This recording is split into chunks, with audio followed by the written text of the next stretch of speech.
Hi, I'm Alden. No one came to my mother's funeral but me. Not my sister, not my brother, just me, and a dried up lily wilting next to her coffin. While I sat alone in that empty church, they were toasting champagne with my father's new girlfriend, in the same house where Mom took her last breath. I thought grief was the worst part. But the next morning, I opened her drawer and found what they were all so desperate to bury. She didn't just die. They made sure she disappeared. And now I'm making sure they never sleep peacefully again. But if you think this is just a story about betrayal, wait until you hear what she left behind. For me, and only me.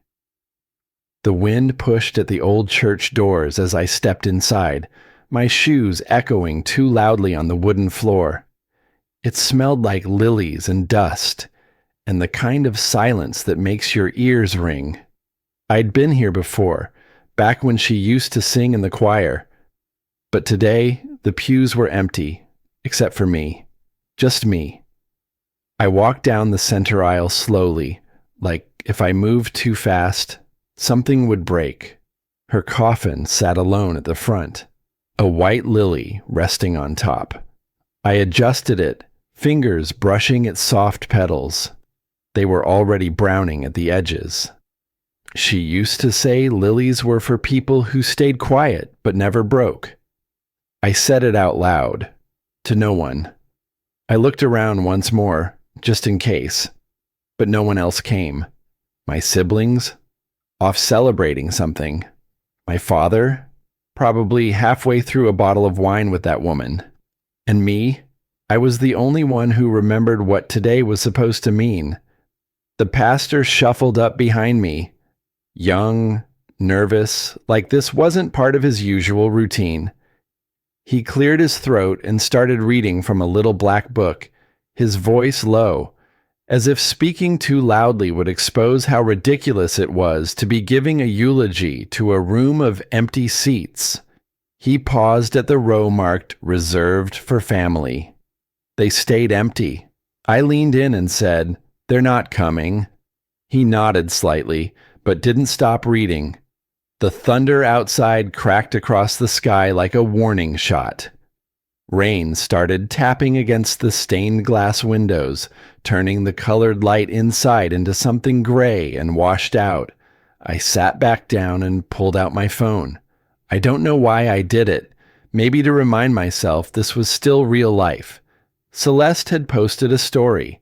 Champagne flutes, laughter, a hotel patio. Her caption read, "New beginnings." And just like that, my grief turned cold. Not one of them had shown up.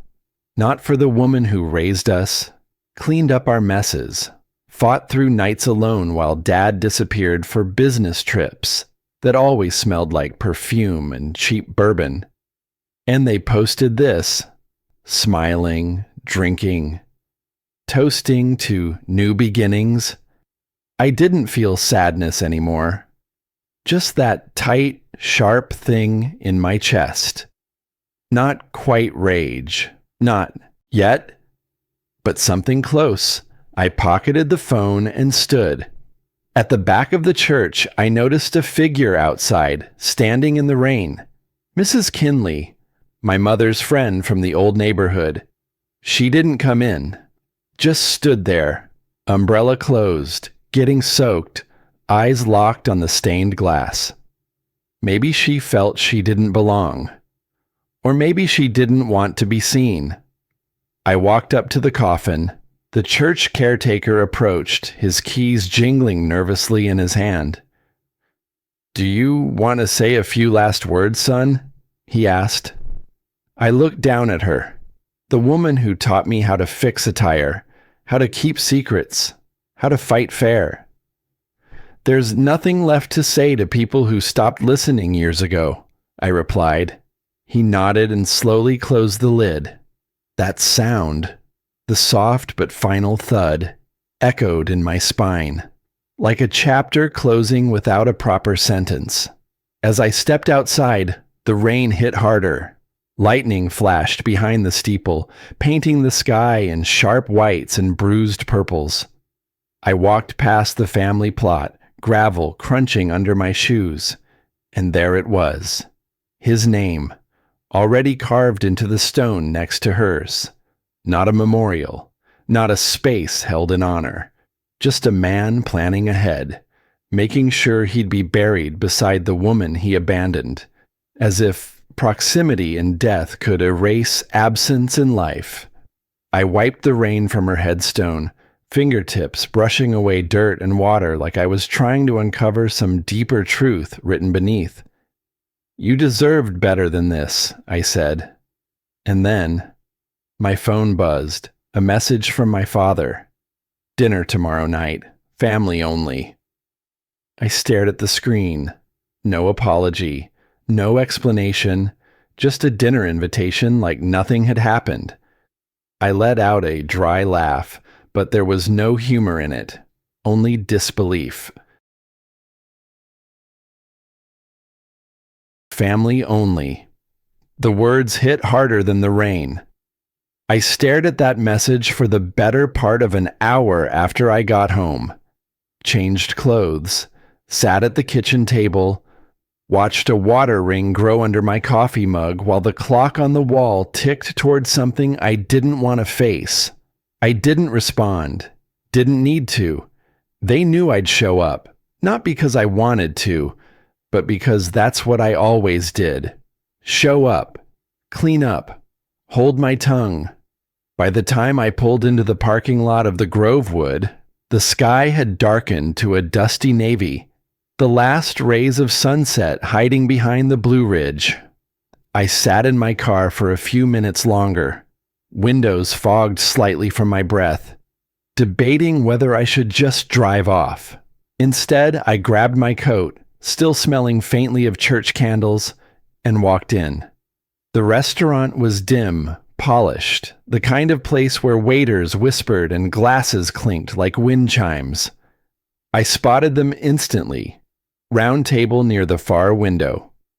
My father, Harold, sat straight-backed in his usual way, like posture could somehow make up for character. Diana, the new girlfriend, sat beside him, practically glued to his side, wearing earrings I knew too well. My mother's pearls.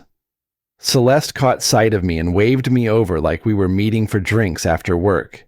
Peter, her husband, raised his glass lazily, already halfway through whatever expensive bottle they'd ordered. He didn't even wait until the flowers dried, I muttered under my breath as I approached. "Alden," my father said, flat as ever. "Glad you made it." I nodded, taking the seat across from him. I could feel the way Diana's eyes skimmed me, cataloging the wrinkles in my shirt, the smudge on my jacket sleeve. She didn't say hello. Celeste raised her glass. "To moving forward," she said, bright and too rehearsed. Peter chimed in, "and to leaving the past buried." I didn't touch the glass the waiter placed in front of me. Water, not champagne. I waited for my father to notice. He didn't. I watched the bubbles rise in their flutes, listened to the laughter at neighboring tables. My hands stayed flat on the table. "Mom hated champagne," I said softly.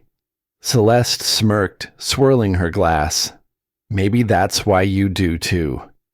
The way she said it, casual, dismissive, stripped years off my patience. I didn't respond. I looked around instead. Everything in here gleamed. Everything but us. "So," Harold started, folding his napkin like a contract. "About the estate. There's not much. I've taken care of the logistics." That word again. Logistics. Cold. Sterile. Final. Like her entire life could be reduced to bank transfers and closed accounts. My jaw locked. I remembered her words clearly. "If anything happens to me, don't let them handle it." Diana reached across the table, placed her manicured hand over my father's. Her smile was soft, practiced. Your father's been through a lot, she said. We all have. I looked down. Her fingers gleamed, not just the pearls on her ears, but the ring on her right hand, the one I hadn't seen in years. My mother's ring. The tension sat heavy between my ribs, pressing in tighter with every sip they took. Every fake smile passed between them. I tried to keep calm. I tried to keep silent. Celeste broke the silence, showing her phone screen with another photo. The same champagne toast from her story. See? We toasted for her. She'd have wanted it, she said. I stared at the screen, then at her. You toasted while they lowered her into the ground. Silence slammed into the table like a dropped plate. Even the waiter, halfway to refilling a glass, froze mid-step. My father cleared his throat, eyes scanning the menu like it suddenly held the secrets of the universe. That's enough, Alden. He didn't defend me. He never did. I stood up. The chair scraped loudly against the floor. No one stopped me. I walked out without my coat. Outside, the air hit cold and sharp, but it was cleaner than the room I just left. I leaned against the hood of my car, breath fogging in front of me. The restaurant glowed behind me like a lie, trying too hard to be beautiful. I checked my phone out of habit. One new voicemail. The old icon blinked like a forgotten warning light. I pressed play. Her voice, soft, raspy from the meds near the end, filled the speaker. Alden, if you ever feel alone, go through my things in the attic. You'll find what matters. I stood still for a long time. Not angry, not sad, just aware, like something had shifted. Like the story I'd been told all my life was about to rip open at the seams. Be in the attic, she said. Maybe the only place left she hadn't been erased. I got home a little past 10, still in my funeral suit from the day before, still damp from the walk out of the Grove Wood. I didn't turn on any lights when I came in, just made my way upstairs by memory, each step creaking in a way that reminded me the house had been too quiet for too long. The attic door was stiff, stuck like it hadn't been opened in years. When it finally gave, the scent hit me first. Dust, cardboard, old cloth, and something else. Something tired. The kind of tired that doesn't sleep, just lingers. I flipped the light switch. Nothing. Pulled the string. A weak bulb flickered overhead, casting shadows that danced across the boxes stacked like forgotten promises. I moved deeper in. The air was thicker up there. Boxes were labeled in Mom's handwriting, still careful and neat, like a school teacher grading papers. Church, kitchen, Alden School. I reached for the nearest one marked kitchen, lifted the lid, mismatched napkin rings, a chipped salt shaker shaped like a cardinal, a baking tin with a burn mark on the edge. All useless, all hers. Next to it, under an old Afghan, I found the photo. Us. A Sunday dinner from some forgotten year. We looked younger, smiled wider. My father caught mid-laugh, Mom's hand resting gently on my shoulder. Celeste's arms crossed, Peter looking somewhere off camera. And then I saw it. The empty chair beside Mom. Even then, she left space for someone who never came. I sat down right there on the floor, back pressed against a stack of photo albums. That chair, it hadn't been just empty in the photo. It had been empty that night, too. Celeste and Peter had skipped, claimed they were too busy. Mom had set the table anyway. 5 places, always 5. One day, they'll remember who cooked for them, she'd said as she folded napkins into little triangles. That night, I'd seen her slip something small from her sweater pocket. Pain pills. She thought I didn't notice. She smiled through it, poured water instead of wine, served silence with the meatloaf, and we let her. I should have asked more questions. Should have seen how often she winced when she stirred the mashed potatoes. But she made sure not to ruin the meal. That was her way. I stood, brushing the dust off my pants, and moved toward the attic's other end. The far side, near the crawl space. That's where the dining chairs had been stored after the remodel. And that's where I saw it. The old seat cushion, slightly stained, still shaped by how she used to sit. Below it, something caught my eye.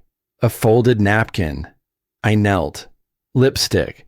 But not her shade. This was newer, bolder, a color Mom never wore. She always said bright red was too loud for Sunday. That meant someone had been sitting in her chair. They didn't even wash her seat before replacing her. My stomach turned. I stood again, this time with more purpose. I moved fast, grabbing boxes, flipping lids. I didn't know what I was looking for, just that I'd know it when I found it. And then I stopped. I remembered something from the funeral. The bulletin. I had glanced at it briefly, just enough to notice how neatly their names had been printed. Celeste Voss, Peter Voss, Harold Voss. My name wasn't there, not even as a side note, not even as family, just family representatives. I didn't get it at the time. Thought it was a printing error. It wasn't grief. It was deletion. They were cutting me out, not just from dinners or decisions, but from memory itself. I felt it now, in this attic, in the dust on her baking tin, in the empty frame leaning against the wall. I wasn't supposed to find this, and maybe that's why she left it for me. I sat back down, this time at the attic's edge where the ceiling sloped low, just to breathe, just to stop. But something poked at my side. I reached beneath the floorboard where I had leaned, hand brushing against a metal sliver. A key, tiny, worn, cold to the touch. Taped to the underside of a rafter with yellowing masking tape. A note wrapped around it in old handwriting. For the one who stayed. I didn't cry, didn't shake, just stared at it. She knew. Even back then. She knew they'd leave. I closed my hand around the key and whispered, "I'm still here, Mom." Outside, the thunder rolled again. The same storm pattern. The same timing. It felt like everything was circling back. Only this time, I wasn't just the son who stood at the grave. I was the one with the key. The next morning, I drove straight to the bank. It was early, barely past 8, but the sky already carried that heavy, gray stillness that usually came before a storm. The same kind of sky from the day of the funeral. I didn't know if it was coincidence or if the universe just liked matching weather to mood. I parked outside the old brick building on Biltmore Avenue, same bank my mother used since before I could spell my own name. Nothing about it had changed. The fake ferns by the front windows still looked dusty. The buzz of the automatic doors still stuttered when they opened. Inside, the air smelled like floor polish and waiting. Then I saw her, Mrs. Klein. Same tight gray bun, same soft cardigan, same kindness behind her eyes. "Alden Voss," she said softly, stepping out from behind her station. "I was wondering when you'd come." Her voice cracked on my name. I hadn't seen her in years, but she reached for my hand like we'd spoken just yesterday. "She left something for you, sweetheart," she continued. "Told me to hold on to it until you were ready." She led me down a narrow hallway past the teller's windows and into the vault section. The hum of the lights above sounded louder here. A small metal box rested on the table, no bigger than a shoebox. My name was taped to the top in my mother's handwriting. It was unmistakable. I ran my finger over the label before unlocking it with the key I'd found beneath the dining table. Inside was a thick envelope, neatly folded papers, a flash drive, and one sentence written in blue ink across the front of the envelope. Do not trust Harold. My chest tightened. I sat down slowly and opened the envelope. Inside, property deeds, hospital records, an insurance policy, and a letter. I unfolded it, careful with the creases like it might fall apart if I rushed. Alden. They told me the cancer was gone. It wasn't. And he knew. Your father signed off on the insurance settlement in my name. Said it would help manage the bills. I only found out when the treatments were canceled without warning. He told the doctors to stop, let it run its course. He didn't want to pay for hope. I blinked, forcing the page to stay still. She had known about everything, and she'd written it down, without anger, without drama, just facts, like she'd accepted it, like it was already done. I read the last line 3 times. They'll rewrite me, I know they will. But you were always the one who saw me, even when I was fading. There was no date, but I knew this wasn't written long before she died. Maybe weeks. I turned to the documents underneath. The property deeds had her name alone. The house. A small parcel of land in her hometown I never knew about. There were tax receipts and notarized copies of a will. This one wasn't the version I'd seen read aloud after the funeral. The one that left everything to the family, where decisions were unanimous. This one was signed a month before she died, and it named me alone. I stared at the signature, the date, the notary stamp. Everything was legal, clean, deliberate, and they had made sure no one ever saw it. I felt the rage come slow, like a tide rising in my gut. I pulled out the USB and asked Mrs. Klein if she had a laptop I could borrow. She led me to a small office near the back. When I plugged it in, the files loaded fast. There were dozens of scanned emails, between Harold and someone listed only as admin.katabamemorial.org. I opened one. Per your request, further treatment for Mrs. Voss has been deemed non-essential. As you indicated, we will not proceed with additional rounds. Dr. Pennington. The next one. She doesn't need to know. This is between us. She'd just fight it, and it won't change the outcome. Let it take its course. Harold Voss. It felt like ice cracking under my ribs. He'd known. He'd watched her weaken, watched her shrink, and all the while, he played house with his new, perfect woman and poured champagne with the same hands that signed off on her death.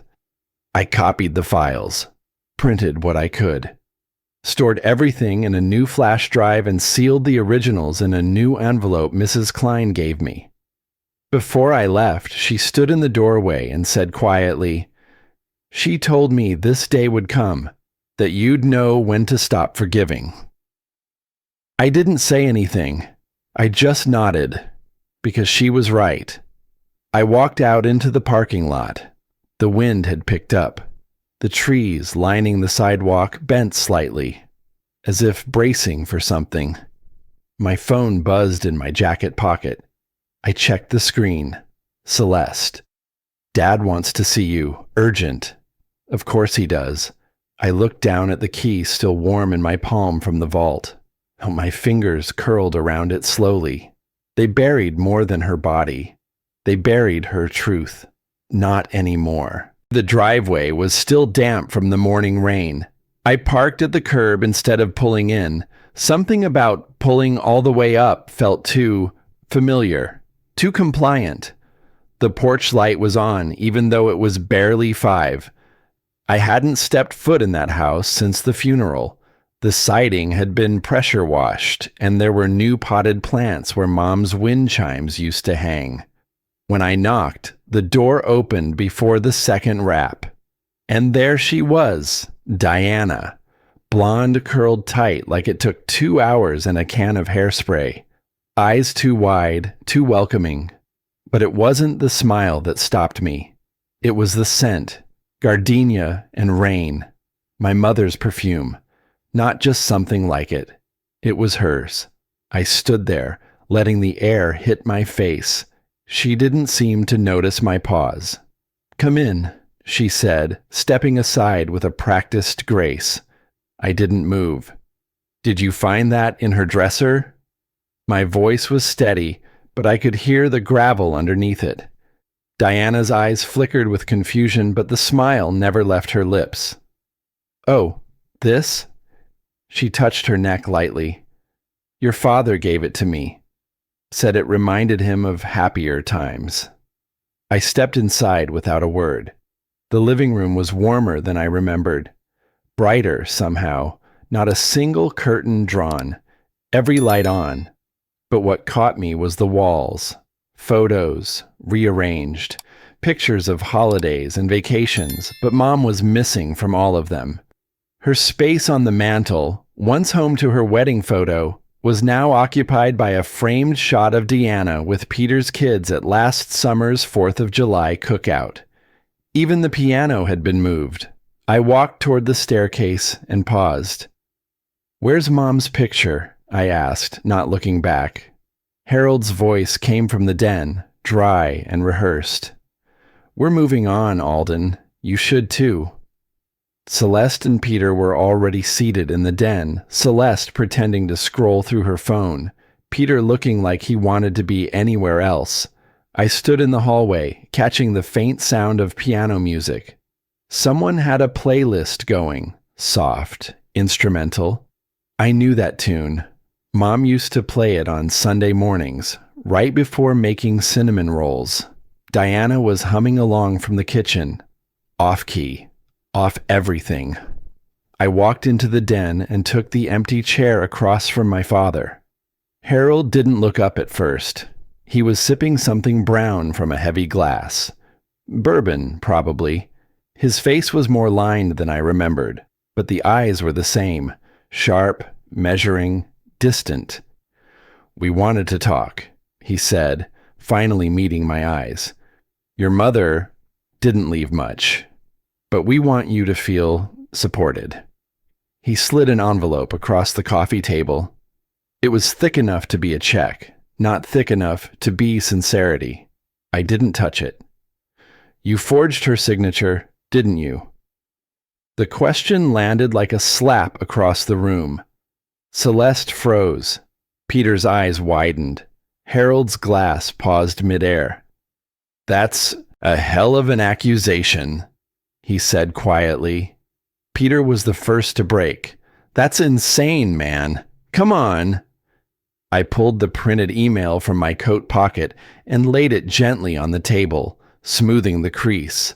"Then maybe one of you can explain this," I said, tapping the page. "Let it take its course." "Those are your words, Dad." Harold didn't move. Celeste blinked rapidly, like maybe if she kept her eyes wet long enough, none of this would stick.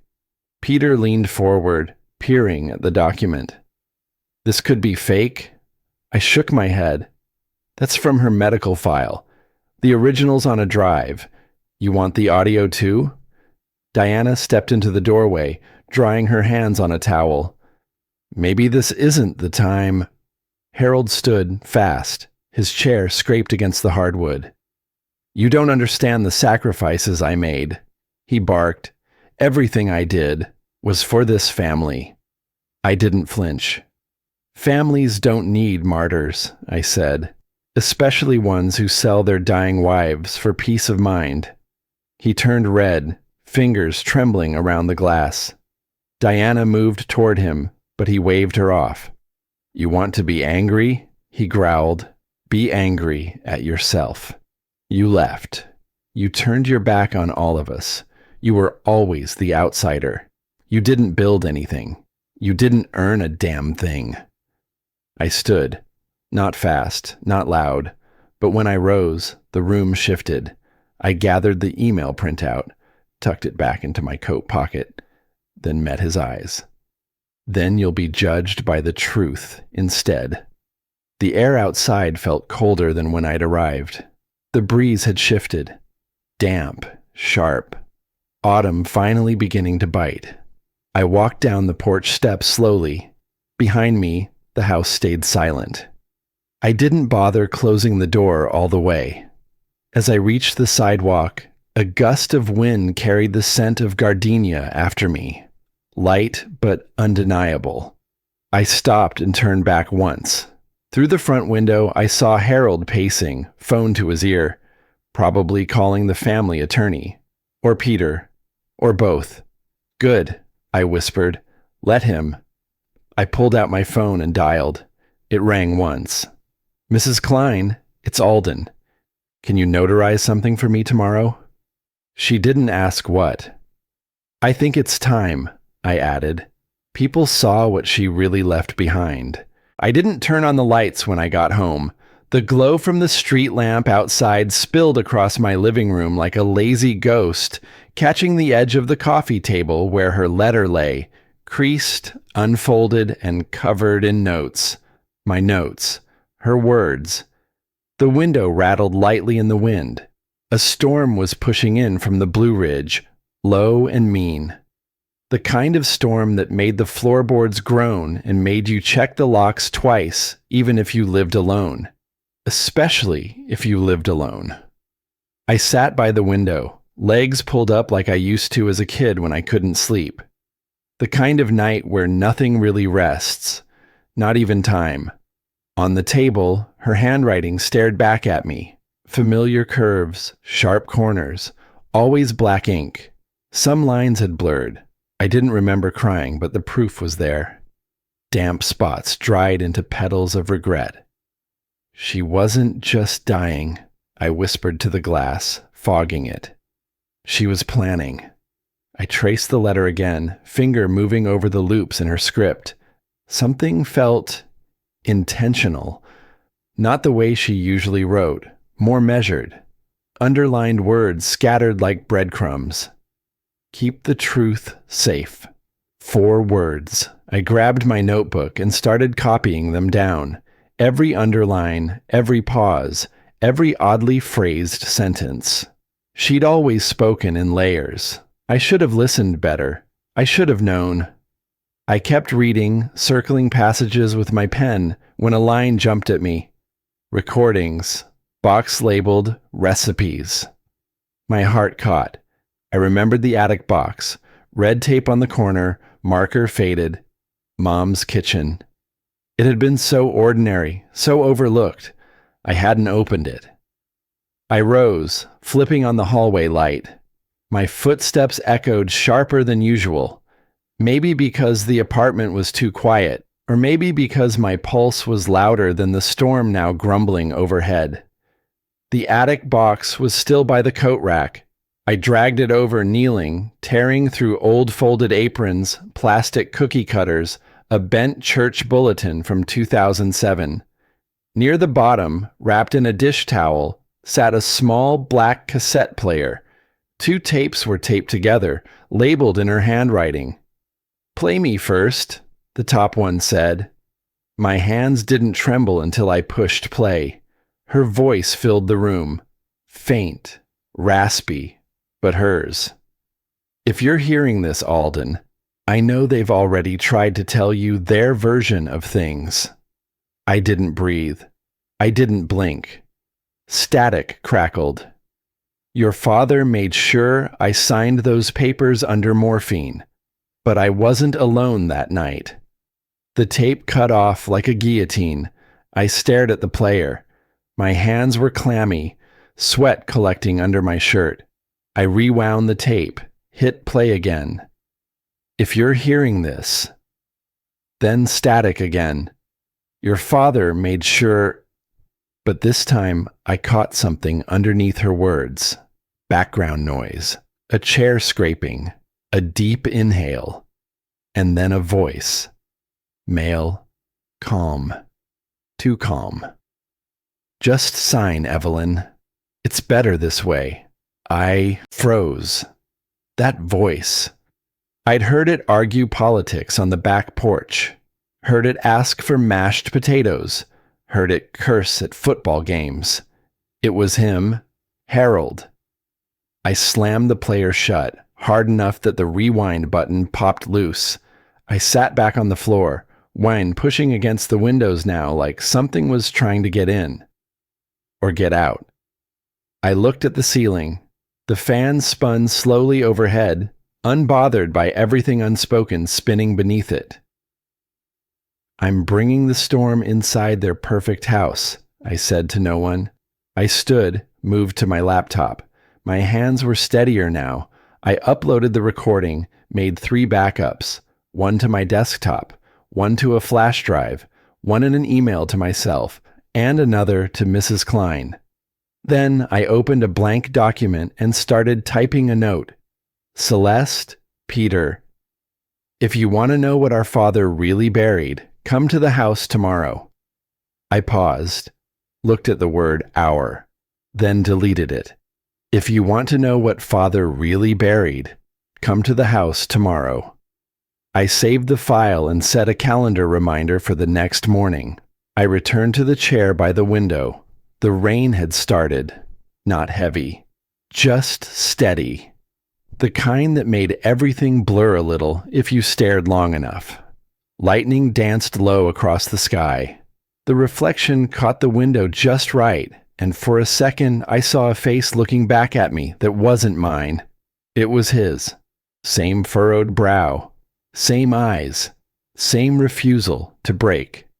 Not this time, I muttered. I pulled the blanket over my shoulders and leaned back. The only sound left was rain. By the time I turned onto the old gravel drive, the clouds had scattered, but the storm hadn't really left. It had just gone quiet, like it was waiting for round 2.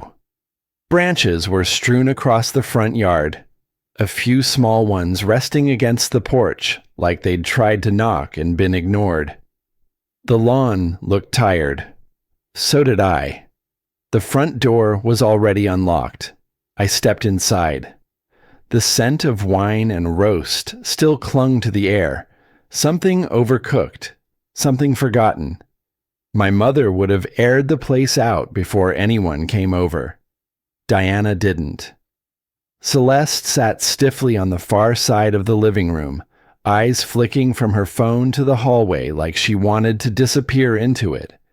Peter stood near the fireplace, arms crossed, jaw clenched like someone who wanted to look angry but wasn't sure why yet. My father sat at the head of the dining table, paper in hand, unread. The rustle of the pages was too rhythmic to be real. Diana lingered behind him, lips pinched, avoiding my eyes. Her perfume, my mother's scent, had faded, but the memory of it made the air feel wrong. I didn't speak. I just walked to the table and set a small black recorder in the center. Pressed play. Her voice filled the room. If you're hearing this, Alden, I know they've already tried to tell you their version of things. The words hung in the space between us like smoke no one could wave away. Peter shifted. Celeste's shoulders dropped an inch. Harold's paper crackled. Then, your father made sure I signed those papers under morphine. Celeste gasped softly. Peter looked like someone had kicked him in the chest. The newspaper trembled in Harold's hands. He slapped the table. Turn that off. I didn't. The tape rolled on. But I wasn't alone that night. Silence swallowed the room. Diana stepped forward, voice sharp and shrill. This is fake. You're trying to destroy your own family. I looked at her, steady. You can't fake a dying woman's voice. I pulled a folder from my coat, slid it across the table. A copy of the will, her real will, the one they buried. You changed everything. Her estate, her last words, even her death. Celeste's eyes welled up, but she didn't blink. Dad, please tell me this isn't true. Harold stood, slow, controlled. His face hardened, but it was cracking at the corners. You think you know everything because you found a few scraps of paper? His voice was low, Venomous, I stood to meet him. I know you let her die for money. The room froze. Time held its breath. Peter stepped forward, voice rising. Stop it. He's our father. I turned to him. Then you sit next to him when this goes public. I reached into my bag and placed a flash drive on the table. No speech, no drama, just quiet, final intent. All the proof, all her voice, all your lies. Harold's eyes didn't leave mine. He didn't sit. He didn't move. But the tremor in his lip said enough. By the end of the day, I said, this house won't be yours anymore. Celeste reached for the folder, hands shaking. Peter didn't move. Harold let out a dry, bitter breath. You've ruined us. I looked at him. This man who taught me how to ride a bike, how to balance a checkbook, how to smile through gritted teeth. And I said softly, no, you ruined her. I'm just finishing the story. I turned and walked toward the front door. Behind me, the recorder still played. My mother's voice echoed through the hallway, threading itself into the old wood, into the memories trapped between the walls. Keep the truth safe. The door clicked behind me as I stepped onto the porch. The rain had started again. Light, steady, not angry this time. Maybe it was washing something away. Or maybe it was just making space for what was coming next. By evening, the truth was no longer ours to contain. It started quietly, a soft rumble of tires on wet pavement. Then the screech of brakes just beyond the porch. 2 vehicles rolled up the driveway. One a news van with the Asheville Tribune logo on the side, the other an unmarked sedan with a camera crew inside.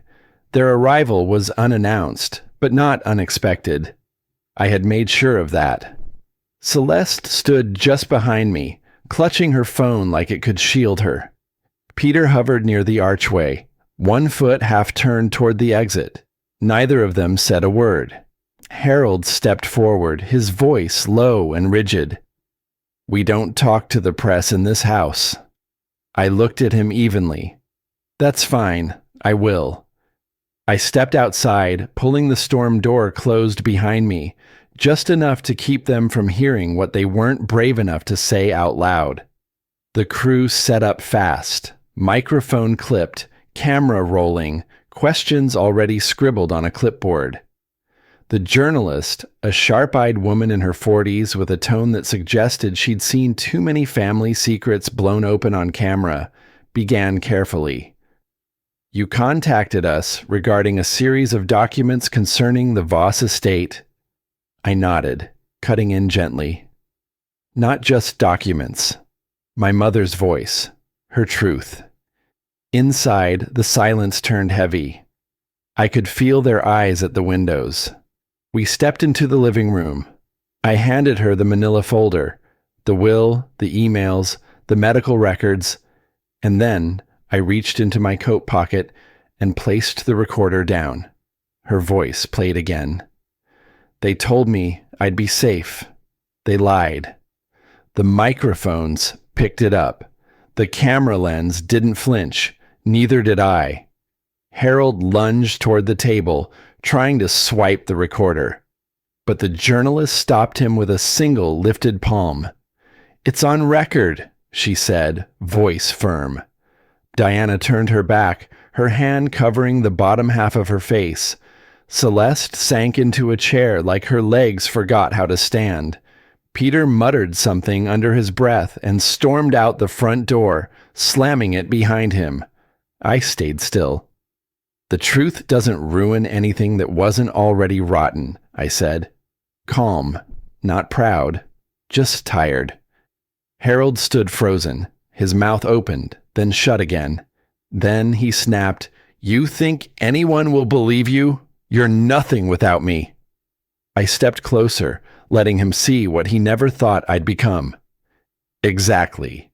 And now everyone sees what that means. The journalist's phone buzzed. She glanced down, then up at me. An anonymous source just sent everything to our editorial desk. Full file, audio, copies of the will. This is going national. Harold's face drained of color. His voice, when it returned, was brittle.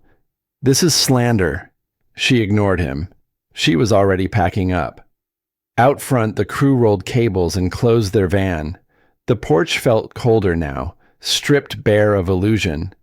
As the team walked down the steps, Harold burst through the screen door, his voice cracking with something between desperation and rage. You think this makes you the hero? You destroyed your family. I turned, my expression unreadable. No, I said quietly. You destroyed it when you sold her suffering for comfort. The last of the equipment was packed. The camera light clicked off. A reporter trailing behind asked, "What do you want to say to your siblings, Mr. Voss?" I paused. Let the question settle. I just want them to remember who buried her. They nodded, wrote it down, walked on. I stood there a moment longer, staring at the porch where she used to sit on summer evenings with iced tea and a crossword, pretending not to listen to our arguments through the screen door. Then I walked to my car. The ride back was quiet. The roads were still slick, but the storm had passed. Faint sunlight broke through in streaks along the Blue Ridge line. The radio buzzed with local updates, traffic, football scores, then broke into a special bulletin. Breaking news, local business figure. Harold Voss faces inquiry into alleged insurance and estate fraud after new revelations surfaced today from within his own family. I turned the volume down. Not off, just enough to make room for her voice in my head. She would have hated the cameras, but she would have wanted the truth louder than her own discomfort. At a red light, I reached into the glove compartment. The white lily from the funeral was still there, dried, fragile, but whole. I placed it gently on the seat beside me. "She's finally heard," I whispered, and I meant it. The world knew the truth, but I still didn't know what to do with the silence she left behind. A week passed. The headlines quieted. The camera trucks stopped idling in the driveway, and neighbors stopped pretending they weren't watching us from behind their curtains. This morning, I woke up before the sun. No alarm, no real reason, just a quiet pull inside my chest. Maybe peace doesn't come all at once. Maybe it just taps you on the shoulder, asking to be let in. So I drove back to the church, not for her funeral, not for closure, for me. The front door creaked like it had that morning, that sound that stuck with me like an unfinished sentence. Dust danced in the beams of stained light pushing through the high windows, like time had paused here, waiting for something to finally settle. The pews were still empty, and yet it didn't feel so lonely this time. I walked slowly toward the front, the soles of my shoes brushing softly against the old wood floor. I took the dried lily from my coat pocket, the one that had traveled with me through every storm, every confrontation. I laid it gently on the same platform where her coffin had rested. "You finally got your audience, Mom," I whispered. "Just not the one you expected." My voice didn't echo. It settled in the stillness, like the room understood. I sat in the same pew as before, the one I had collapsed into when no one showed up, when the weight of it all crashed down. Now that emptiness, it felt different. Not punishment, not silence screaming back, just stillness. I reached into my bag and pulled out the last tape, the one I hadn't dared to play until now. I pressed play. Her voice came softly, like a hum wrapped in memory. If you're hearing this, Alden, you did what I couldn't. You told the truth. And now you have to learn to live with it. There was a pause, then the faintest chuckle. Promise me you won't carry me forever. Let me go, sweetheart. I didn't fight the tears this time. I let them come. They weren't angry or broken, just quiet, honest.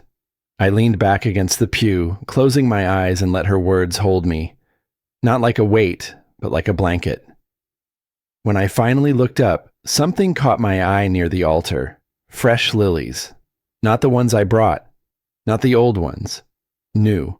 Bright. White and full of life. Someone had brought flowers. I smiled, blinking through the tears. Someone brought flowers this time, I whispered. A sound stirred near the side door. I turned to see the pastor stepping in quietly, his expression gentle, not surprised to find me here.